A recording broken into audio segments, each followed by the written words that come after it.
বাংলাদেশ ব্যাংকের রিজার্ভ থেকে হ্যাকিংয়ের মাধ্যমে $101 মিলিয়ন লুটের ঘটনা ধামাচাপা দেয়ার মাস্টারমাইন্ড তৎকালীন গভর্নর ডক্টর আতিউর রহমান। তার নির্দেশনায় রিজার্ভ থেকে ওই অর্থ সরানোর পর এই সংক্রান্ত গুরুত্বপূর্ণ ডাটা ও তথ্য মুছে ফেলার সব আয়োজন সম্পন্ন হয়। রিজার্ভ লুটের স্পষ্টকাতর বিষয়টি বাংলাদেশ ব্যাংকের কর্মকর্তারা জেনে গেলে বোর্ডরুমে সবাইকে ডেকে সভা করে তাদের মুখ বন্ধ রাখার নির্দেশ দেন ডক্টর আতিউর। রিজার্ভ থেকে অন্তত $2 বিলিয়ন লুট করার পরিকল্পনার অংশ হিসেবে সুইফটের সঙ্গে হঠাৎ করেই আরটিজিএস কানেকশন স্থাপন করা হয়। বাংলাদেশ ব্যাংকের তৎকালীন ডেপুটি গভর্নর শুভঙ্কর সাহার মধ্যস্থতায় হ্যাকিংয়ের প্রথম অধ্যায়ে আরটিজিএস প্রকল্প আনা হয়। হ্যাকারদের হাতে তুলে দেওয়া হয় সুইফটের অ্যাক্সেস।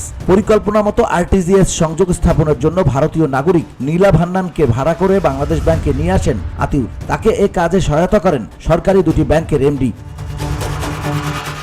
আরটিজিএস স্থাপনের পর নীলা ভান্নান বাংলাদেশ ব্যাংকের ইন্টারনেটের সঙ্গে সুইফটের সংযোগ স্থাপন করে দেন। এরপর ধাপে ধাপে শুরু হয় পরিকল্পনা বাস্তবায়নের পর্ব।